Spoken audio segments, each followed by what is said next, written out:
Hello students, welcome to our channel Maharashtra media. मी ऋतुजा लावरे. आमचे Maharashtra media या यूट्यूब चॅनलवर तुमचे मनापासून स्वागत करते. तर आज आपण 10th स्टँडर्डची पार्ट 1 मधली ॲक्टिव्हिटी शीट नंबर 10 घेणार आहोत.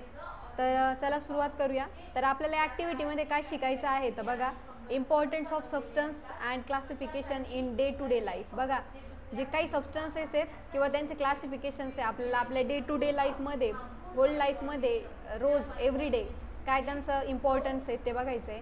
रेडिओ ॲक्टिव्ह सबस्टन्सेस आणि रेडिएशन्स बघायचे आहेत आपल्याला. Some chemical substances in a day to day life. काही केमिकल सबस्टन्सेस आहेत त्यांचं पण आपल्याला आपल्या डेली लाईफमध्ये काय यूज होतो, काही इम्पॉर्टन्स आहेत त्यांचे, आपल्याला ते सुद्धा इथे बघायचं आहे. तर चला सुरुवात करूया.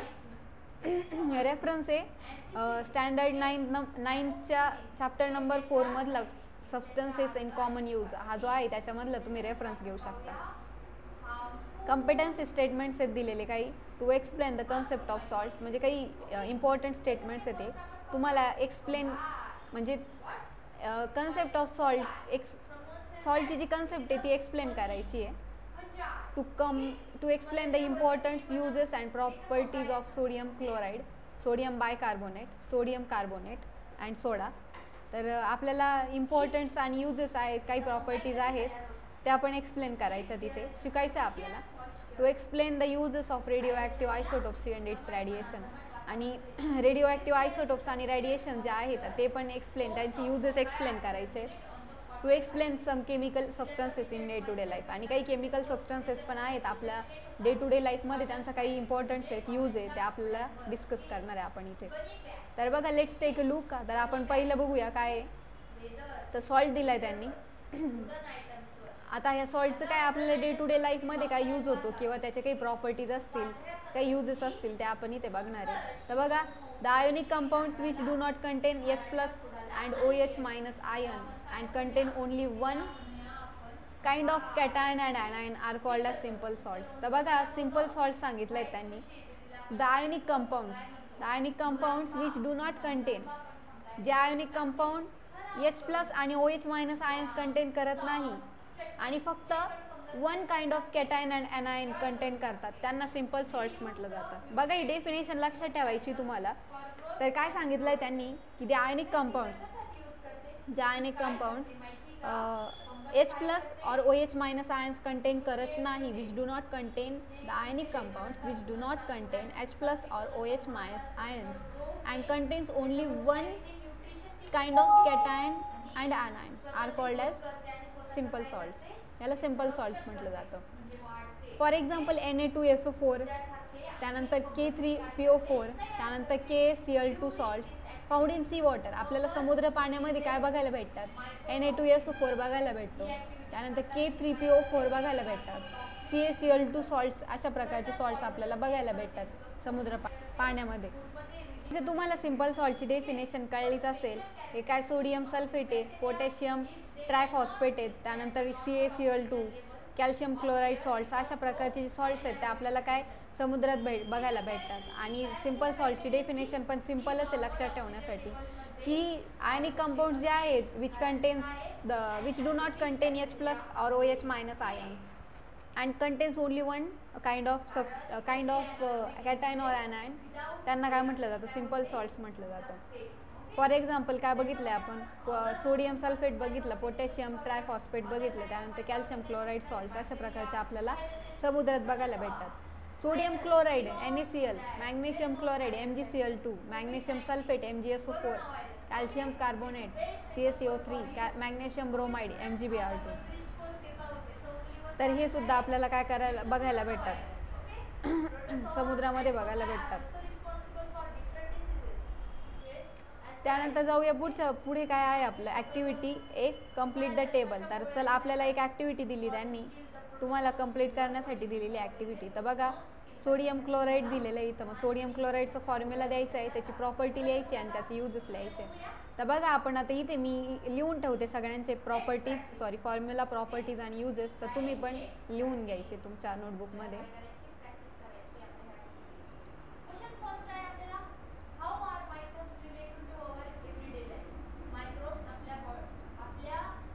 सो स्टुडंट्स, तुम्ही बघू शकता मी इथे आपला टेबल जो आहे तो कंप्लीट केलेला आहे.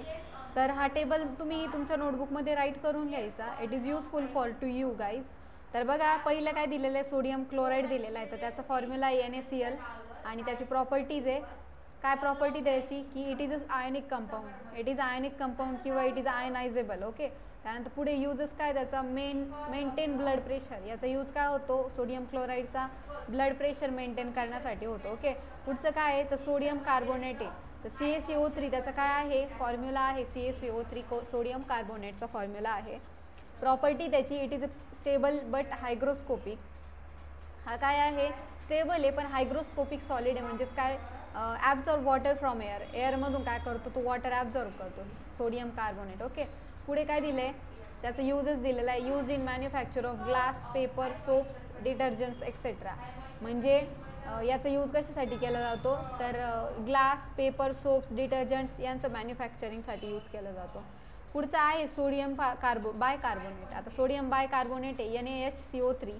त्याचं बघितलं आपण प्रॉपर्टी की काय आहे त्याची property, it is a white solid crystalline chemical compound usually in its powder form. हा काय एक व्हाईट सॉलिड आहे, क्रिस्टलाइन केमिकल कंपाऊंड आहे आणि याचा वापर युजली कशासाठी केला जातो, means it is usually in powder form. तो पावडर फॉर्ममध्ये जास्त असतो.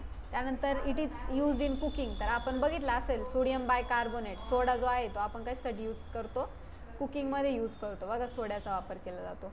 पुढे काय दिले, ब्लिचिंग पावडर आहे. ब्लिचिंग पावडर कशासाठी यूज केली जाते, बघा CaClO2 हे कशासाठी यूज केलं जातं, it is pail yellow powder आहे आणि it has a strong smell of chlorine. Okay. त्यानंतर पुढे काय बघितलं आपण, त्याचे यूजेस बघूया. मॅन्युफॅक्चर ऑफ क्लोरोफॉर्म आणि फॉर मेकिंग वूल अनश्रिंकेबल. ओके. क्लोरोफॉर्मच्या मॅन्युफॅक्चरिंगसाठी पण केलं जातं आणि जो वूल असतात कापड वगैरे असतात त्यांना अनश्रिंकेबल म्हणजे असे ते गोळा होऊ नये म्हणून त्यासाठी ब्लिचिंग पावडरचा सुद्धा यूज केला जातो. त्यानंतर हे तुम्ही राईट करून घ्या तुमच्या नोटबुकमध्ये. जाऊया आपण आपल्या पुढच्या प्रश्नाकडे.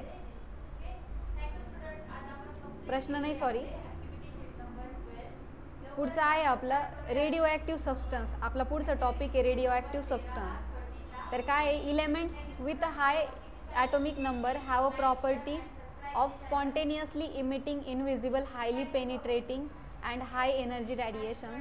This property is called radioactivity. A substance having this property is called as radioactive substance. तर बघा, elements with a high atomic number, काही एलिमेंट्सचा हाय ॲटॉमिक नंबर असतो, त्यांची प्रॉपर्टी काय असते, spontaneously emitting, invisible, highly penetrating असते आणि हाय एनर्जी रॅडिएशन्स असते त्यांचे. तर त्या प्रॉपर्टीला काय म्हटलं जातं, रेडिओ ॲक्टिव्हिटी म्हटलं जातं. आणि हे जे सबस्टन्स असतात ज्यांना अशी जी हाय प्रॉपर्टी, हाय एनर्जी रॅडिएशनची जी प्रॉपर्टी असते त्यांनाच काय म्हटलं जातं, ते जे सबस्टन्सेस आहेत त्यांना काय म्हटलं जातं, रेडिओ ॲक्टिव्ह सबस्टन्स म्हटलं जातं. त्यांचे 3 टाईप्स आहेत रेडिएशन्सचे, are given out by the radioactive substances, alpha, beta आणि गॅमा रेज. तर त्यांचे 3 टाईप्स आहेत इथे. तर त्यांची कॅरेक्टरिस्टिक्स बघा, गॅमा रेज कॅरेक्टरिस्टिक्स बघूया आपण अगोदर. पहिलं कोणतं घेतलं, अल्फा घेतला. अल्फा रेजचं कॅरेक्टरिस्टिक्स बघू. पहिलं काय, alpha rays is the nucleus of helium. हा काय आहे, न्यूक्लियस म्हणजेच काय, मिडलला जो असतो तो काय आहे, हेलियमचा काय न्यूक्लियस आहे. Alpha rays are positively charge, हे काय पॉझिटिव्हली चार्ज आहेत. त्यानंतर their penetrating power is very less, त्यांची पेनिट्रेटिंग पॉवर कशी कमी आहे. Their ionization power is very high, ionization power high आहे. आणि मास काय यांचं 4.0028 U. ओके. त्यानंतर पुढचा आहे आपला दुसरा टाईप, बीटा रेज.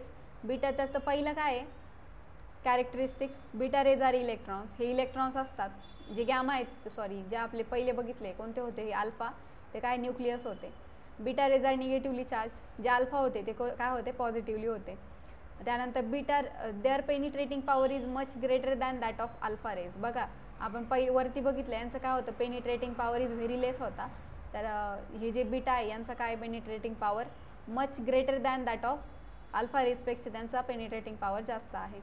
आणि their ionization power is much less than that of alpha rays, आणि आयनायझेशन पॉवर कसा आहे, कमी आहे. आणि अल्फाचा काय आहे, ionization power very high. Okay. त्यानंतर गॅमा रेजचे बघू आपण कॅरेक्टरिस्टिक्स. पहिला आहे gamma rays are electromagnetic waves of very short wavelength. त्यानंतर गॅमा रेज काय, इलेक्ट्रोमॅग्नेटिक वेव्ज आहेत आणि ते कसे आहे, व्हेरी शॉर्ट वेवलेंथ आहे त्यांची.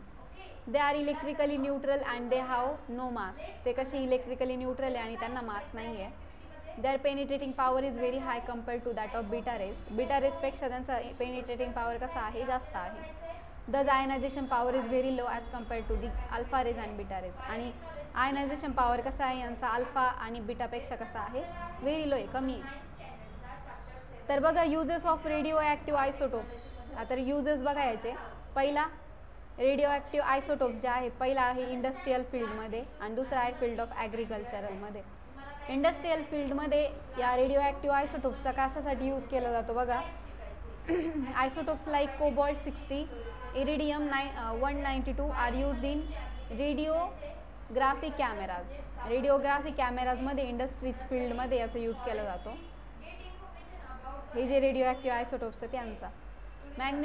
ॲग्रिकल्चरल फील्डमध्ये कशासाठी यूज केला जातो, तर the genes and chromosomes that gives seed properties like fast growth, higher productivity etcetera can be modified by means of radiations. म्हणजेच काय, ॲग्रिकल्चरल फील्डमध्ये कशासाठी यूज केला जातो, हे जे जीन्स आणि क्लोरोझोम्स असतात ॲग्रिकल्चरल फील्डमध्ये, आपण जे पिकं घेतो त्यांच्या काही काही ब्रीड बनवत असतो आपण, वेगवेगळ्या व्हरायटीज तयार करत असतो. तर ते जे सीड असतात त्यांच्या प्रॉपर्टीज ज्या असतात, जीन्स आणि क्रोमोझोम्स त्यांची जे प्रॉपर्टीज आहेत, काय, fast growth, higher productivity etcetera, या मॉडिफाईड केले जातात बाय मीन्स ऑफ रेडिएशन्स. रेडिएशन्समुळे काय, रेडिएशन्सद्वारे काय केले जातात, ह्या मॉडिफाईड केले जातात. ओके. आणि मग आपल्याला एक वेगळंच व्हरायटी, आपल्याला एक वेगळं प्लांटची व्हरायटी बघायला भेटते. त्यानंतर थर्ड आहे field of medical science. Medical सायन्समध्ये तर याचा यूज असतो. पहिलं काय आहे, पॉलिसिथेमिया. पॉलिसिथेमिया म्हणजे काय बघा, आता बघूया त्याच्यामध्ये काय आहे. Phosphorus 32 is used in the treatment of polycythaemia, the disease in which the count of red blood cells increases. बघा, जर रेड ब्लड सेल्स, आपल्या लाल पेशी काय म्हणजे आपण म्हणतो रेड ब्लड सेल्स, पांढऱ्या पेशी वगैरे असं म्हणत असतो आपण मराठीमध्ये, त्या वाढल्या किंवा कमी झाल्या, तर त्यांचं काउंटिंग करण्यासाठी म्हणजेच काय, पॉलिसेथिमिया हे जे ट्रीटमेंट आहे, तर यामध्ये म्हणजे ह्या ट्रीटमेंटद्वारे काय केले जातं, आपण काउंट करू शकतो इन्क्रीज झाल्या की डिक्रीज झाल्या वगैरे रेड ब्लड सेल्स. तर यामध्ये पण याचा यूज होतो. Bone cancer. बघा, बोन कॅन्सर म्हणजेच काय, तर बोन कॅन्सरमध्ये पण कशासाठी यूज केला जातो बघा, म्हणजे हाडांचा वगैरे कॅन्सर होत असेल तर स्ट्रॉन्टियम 89 आणि strontium 90, samarium 153 and radium 223 are used in the treatment of bone cancer. तर बघा, यांनी इथे नावं दिलेली काही, तर यांचा वापर बोन कॅन्सरच्या ट्रीटमेंटसाठी केला जातो. त्यानंतर थर्ड बघूया, हायपरथायरॉइडिझम. बघा, hyperthyroidism. Iodine 123 is used in the treatment of hyperthyroidism. Iodine 123चा वापर केला जातो हायपरथायरॉइडिझमच्या ट्रीटमेंटसाठी. त्यानंतर ब्रेन ट्यूमर होतो आपल्याला डोक्यात आपल्या मेंदूमध्ये काय होतात, गाठी वगैरे येतात. तर बोरॉन 10 आणि iodine 131, cobalt 60 are used in the treatment of brain tumour. तर बघा, तुम्हाला काय करायचं, यामध्ये ना ही जी नावं दिलेली, फॉस्फरस 32, त्यानंतर इथं दिले स्ट्रॉन्टियम 89, स्ट्रॉन्टियम 90, सॅमेरियम 153, रेडियम 223, त्यानंतर आयोडीन 123, त्यानंतर बोरॉन 10, आयोडीन 131, कोबाल्ट 60. ही जी नावं आहे ती तुम्हाला लक्षात ठेवायची आणि कोणत्या ट्रीटमेंटसाठी यांचा यूज केला जातो ते लक्षात ठेवायचं आहे. त्यानंतर बघा, आता हे रेडिओ ॲक्टिव्ह आहेत ना, त्यांचे हजार्ड्स पण आहेत. हजार्ड्स म्हणजे काय, त्यांचे हार्मफुल आहे आपल्यासाठी, म्हणजे हार्मफुल आहे काहीतरी, त्यांचे डिसॲडव्हान्टेजेस पण आहेत असं म्हणूया आपण. तर पहिलं काय, radio active radiations effects the central nervous system. तर बघा, ट्रीटमेंटमध्ये आपण बघितलं वरती मेडिकल सायन्समध्ये यूज होतो रेडिओ ॲक्टिव्हचा. तर त्यामध्ये रेडिएशन्समुळे काय होतं, सेंट्रल नर्वस सिस्टीम जी असते आपली, CNS म्हणतो आपण तिला, तर त्याच्यावर काय होतं, इफेक्ट होतो त्याचा. त्याचे रेज असतात त्यांचा, तर त्यामुळे ते थोडेसे हार्मफुल आहे आपल्यासाठी. त्यानंतर पुढे काय, bombardment of radiations on DNA in the body causes hereditary effects. तर बघा, जर रेडिएशन्समुळे आपलं जर DNA म्हणजे बॉडीमधले जे DNA असतात त्यांच्यामध्ये जर काही रेडिएशनचा काही इफेक्ट झाला, तर त्याच्यामुळे काय होतात, आपल्याला काही हेरिडिटरी डिफेक्ट्स होतात, आपल्याला कॉज होतात, म्हणजे तयार होतात. त्यामुळे आजार पण होतात वेगवेगळे, किंवा काही कमतरता येते आपल्या शरीरामध्ये, म्हणजेच काय, तुम्हाला माहीतच असतील काही फिजिकली काही डिफेक्ट्स होत असतात, कमी होते का आपल्या शरीरामध्ये काहीतरी, तर त्या रेडिएशन्समुळे होतं. आणि थर्ड आहे diseases like skin cancer, leukaemia are caused. आणि स्किन कॅन्सर किंवा ल्युकेमिया अशासारखे आजार पण आपल्याला तयार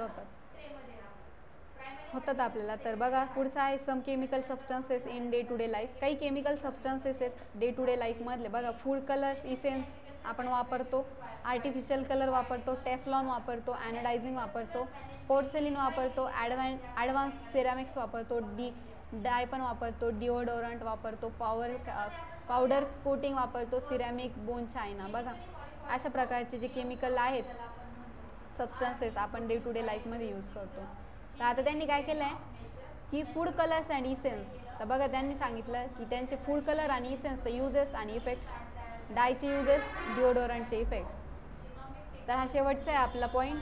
इथे आपला चॅप्टर संपतो, ॲक्टिव्हिटी नंबर 10 संपते आणि काही क्वेश्चन्स आहेत आपल्याला दिलेले ते आपण सॉल्व करूया आणि नंतर ॲक्टिव्हिटी शीट नंबर 11ला सुरुवात करूया. तर चला सर्वप्रथम हा टेबल कंप्लीट करू. तर बघा मी इथे लिहिलं आहे फूड कलर्स आणि इसेन्स याचे युजेस लिहिलेत, काही इफेक्ट्स लिहिलेत, काही आपण 1 बाय 1 घेऊ कारण इथे जागा खूप कमी आहे. तर बघा काय दिलं आहे पहिले, to make food more attractive. जे फूड आहे आपलं त्याला मोर ॲट्रॅक्टिव्ह करण्यासाठी, आकर्षित करण्यासाठी, छान दिसतं आपल्याला त्या बनवण्यासाठी. Enhance colours that occurs naturally.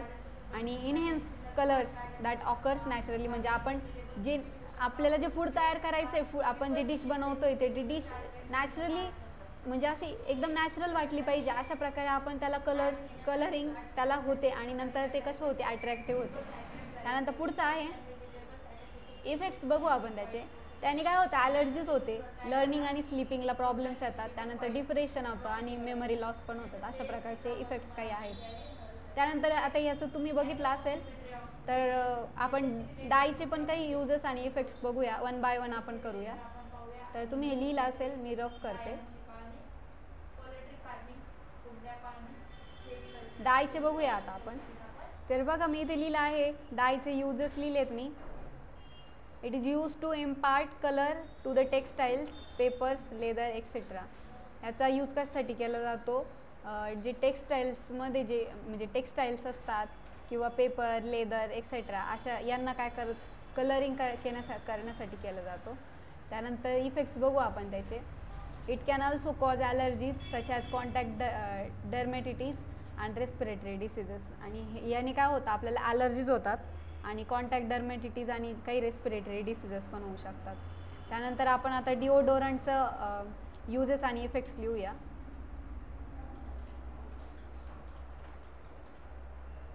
तर बघा मी इथे डिओडोरंटचे युजेस लिहिलेले आहेत. To prevent mask body due to the bacterial breakdown of perspirations. म्हणजे काय करतात हे प्रिव्हेंट म्हणजे बॅक्टेरियल जी ग्रोथ होणार असती आपल्या बॉडीमध्ये वगैरे, अंडर आर्म्स वगैरे तिथे, तर त्यामुळे काय करतात ते प्रिव्हेंट करतात आणि ते जी बॅक्टेरियल जी ग्रोथ आहे ती स्टॉप करतात, ब्रेकडाऊन करतात. अशा प्रकारे त्यांचं युजेस आहे. किंवा स्मेलिंगसाठी पण तुम्ही म्हणू शकता.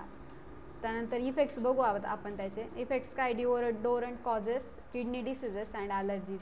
त्याच्यामुळे जर आपण मॅक्झिमम यूज केला त्याचा तर त्याच्यामुळे आपल्याला किडनी डिसीजेस पण होतात आणि ॲलर्जीज पण होऊ शकतात आपल्या स्किनला. तर अशा प्रकारे याचे युजेस आहेत. तर जाऊया आपण आता आपल्या ॲक्टिव्हिटीजकडे. प्रॅक्टिससाठी काही क्वेश्चन्स आहेत ते बघू आपण आता. ते आपण थोडक्यातच बघू. Name the water of crystallization, uses in blood, test to diagnose anaemia. तर बघा त्यांनी सांगितलं आहे की name the water of crystallization. त्यांनी सांगितलं आहे, विचारलेलं आहे त्यांनी की तुम्ही water of crystallization used in the body test to diagnose anaemia म्हणजे हा जो डिसीज आहे त्याच्या ब्लड टेस्टिंगसाठी वॉटर ऑफ क्रिस्टलायझेशन यूज केलं जातं. तर त्याचं नाव सांगा तुम्ही. तर त्याचं नाव काय आहे ते तुम्ही बघू शकता. इथे मी लिहिलेलं आहे. म्हणजे त्यांनी नेम विचारलेला आहे किंवा काही टेस्ट विचारलेली आहे की डायग्नोसिया ॲनिमियामध्ये त्याचा यूज केला जातो. तर ते आहे the volume percent of red blood cells in a blood sample is called as haematocrit. त्याला काय म्हटलं जातं, हेमॅटोक्राईट म्हटलं जातं. ओके.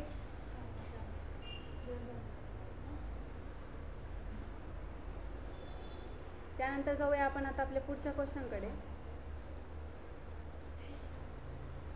क्लासिफाय. तर आता इथे क्लासिफाय करायचं आहे आपल्याला.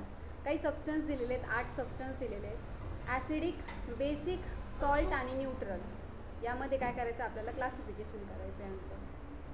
तर तुम्ही बघू शकता इथे मी यांचं क्लासिफिकेशन केलेलं आहे. कर्ड्स हे ॲसिडिक आहे, बेकिंग सोडा इज बेसिक आहे, त्यानंतर सॉल्ट हे न्यूट्रल आहे, वॉटर पण न्यूट्रल आहे, टूथपेस्ट हे बेसिक आहे, सोप पण बेसिक आहे, मिल्क हे न्यूट्रल आहे आणि ॲलम हे ॲसिडिक आहे. तर अशा प्रकारे आपण यांचं क्लासिफिकेशन केलं आहे. तर जाऊया पुढे आपण. क्वेश्चन नंबर 3 आहे, when is the nucleus said to be unstable. तर आपण न्यूक्लियसला अनस्टेबल केव्हा म्हणू? तर बघा, तर तुम्ही बघू शकता, when is the nucleus said to be unstable. आपण न्यूक्लियसला अनस्टेबल केव्हा म्हणू? तर if the nucleus has an excess of internal energy. जर न्यूक्लियसला एक्सेस ऑफ इंटरनल एनर्जी झाली तर त्यावेळेस आपण न्यूक्लियसला अनस्टेबल म्हणू. त्यावेळेस नंतर पुढचा आहे, write the names of compounds use for disinfecting drinking water. तर आपल्याला काही नेम विचारलेले आहे की आपल्याला जर ड्रिंकिंग वॉटर जे आहे ते डिसइन्फेक्ट करण्यासाठी कोणते कोणते कंपाऊंड यूज केले जातात. तर बघा, ब्लिचिंग पावडरचं सुद्धा यूज होतं, आपण वरती बघितलं होतं या अगोदर. कॅल्शियम हायपोक्लोराईड किंवा त्यालाच म्हटलं जातं कॅल्शियम ऑक्सिक्लोराईड. तर हे याचा वापरसुद्धा काय केला जातो, वॉटर जे आहे ते डिसइन्फेक्टिंग करण्यासाठी यूज केला जातो. त्यानंतर जाऊया आपण पुढे. काय आहे तर complete the table with the help of given diagram. आता आपल्याला हा टेबल कंप्लीट करायचा आहे, या डायग्रामवरून कंप्लीट करायचा आहे. तर बघा, अल्फा रेज दिलेले आहे, बीटा रेज दिले, गॅमा रेज दिलेले आहे.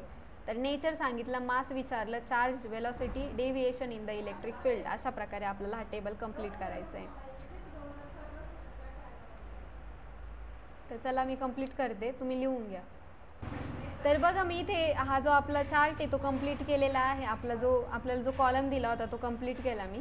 तर बघा, अल्फा रेज त्याचं नेचर पॉझिटिव्हली चार्ज पार्टिकल्स आहे, पॉझिटिव्हली चार्ज आहे. त्यानंतर त्याचं मास काय आहे, 4 युनिट्स आहे. त्याचं चार्ज काय आहे, पॉझिटिव्ह चार्ज आहे. वेलॉसिटी किती, 5 to 7%, स्पीड ऑफ लाईट. त्यानंतर deviation in the electric field काय, कॅन बी डिफ्लेक्टेड किंवा रिफ्लेक्टेड म्हणू आपण बाय द इलेक्ट्रिक फील्ड्स. त्यानंतर बीटा रेजचं बघितलं आपण. तर बीटा रेजमध्ये काय, particles high speed, positively charge, high speed. बघा तुम्ही, मी इथून दाखवते, एवढं आहे त्याचं. High speed, high energy electron, हे त्याचे काय नेचर आहे. त्यानंतर मास काय त्याचं, हाफ ऑफ 1000च्या काय हाफ आहे. त्यानंतर चार्ज काय आहे, positive or negative both charge आहे. त्यानंतर वेलॉसिटी काय आहे, velocity close to the speed of light, close to the speed of light. त्यानंतर कॅन बी डिफ्लेक्टेड, हा पण काय होतो, डिफ्लेक्टेड किंवा रिफ्लेक्टेड होतो by the electric fields. Gamma रेजचं बघितलं आपण, तर हे काय आहे, प्युअर रेज आहे. त्यानंतर यांना नो मास आहे, त्यानंतर नो चार्ज आहे, त्यानंतर 0.5 ME याची काय व्हेलॉसिटी आहे आणि कॅन नॉट बी डिफ्लेक्टेड किंवा रिफ्लेक्टेड. अशा प्रकारे आपण हा चार्ट पूर्ण केला आहे. तर तो तुम्ही लिहून घ्या.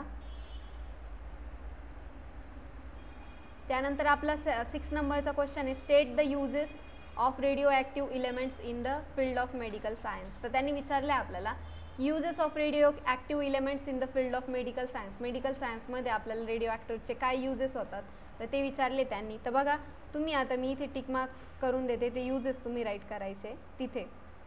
तर बघा, पॉलिसेथिमियामध्ये पण यूज होतो. त्यानंतर त्याचा कशामध्ये यूज होतो, बोन कॅन्सरमध्ये यूज होतो, ट्रीटमेंटसाठी यूज होतो, हायपर थायरॉइडिझममध्ये यूज होतो आणि ब्रेन ट्यूमरमध्ये यूज होतो. अशा प्रकारे तुम्ही हे तिथे राईट करायचे. त्यानंतर तो क्वेश्चन झाला की खाली दिलेलं आहे आपल्याला, write any uses, any 2 uses विचारलेले आहे आपल्याला आणि वरचा क्वेश्चनचं मार्क्स नाही दिलेले. तर बघा, राईट एनी 2 युजेस, तर सिरॅमिकचे युजेस विचारले आणि बोन चायनाचे युजेस विचारले. तर आता मी इथे युजेस दोन युजेस राईट करते मी यांचे. तर बघा, मी इथे युजेस लिहिलेले, सिरॅमिकचे युजेस लिहिले, use to make pottery, bricks, tiles, cements and glass. म्हणजे पॉटरी, त्यानंतर ब्रिक्स, विटा, टाईल्स, फरशा, सिमेंट्स आणि ग्लास या बनवण्यासाठी केला जातो. Bioceramics are used in the as a dental implants and synthetic bones. आणि काही जे बायोसिरॅमिक्स असतात त्यांचा वापर कशासाठी केला जातो तर डेंटल इम्प्लांट्स म्हणजे आपले दात वगैरे ते भरवण्यासाठी, किंवा सिंथेटिक बोन्स असतात म्हणजे काहींचे हाडं वगैरे तुटलं तर ते तिथे भर टाकण्यासाठी पण केला जातो. त्यानंतर बोन चायनाचा यूज कशासाठी केला जातो, use for creation of tableware. आणि हा दुसरा युजेस आहे teaware such as plates, bowls, mugs and tea cups. अशा प्रकारे आपण इथे युजेस लिहिलेले आहे. तर बघा अशा प्रकारे आपली इथे स्टँडर्ड 10ची भरपूर मोठी होती आपली ही शीट. ॲक्टिव्हिटी शीट नंबर 10 ही संपलेली आहे. ॲक्टिव्हिटी शीट नंबर 11 लवकरच तुमच्यापर्यंत आम्ही घेऊन येऊ. तोपर्यंत चॅनलवरील दररोज नवीन नवीन व्हिडिओज बघत चला. चॅनलला लाईक करा, शेअर करा आणि सबस्क्राईब करा. आणि काही प्रॉब्लेम्स, क्युरीज, कमेंट्स वगैरे असतील तुमच्या तर त्या तुम्ही कमेंट्स बॉक्समध्ये टाकून देऊ शकता. तुम्हाला त्यांचे आन्सर भेटून जातील. Okay, thank you.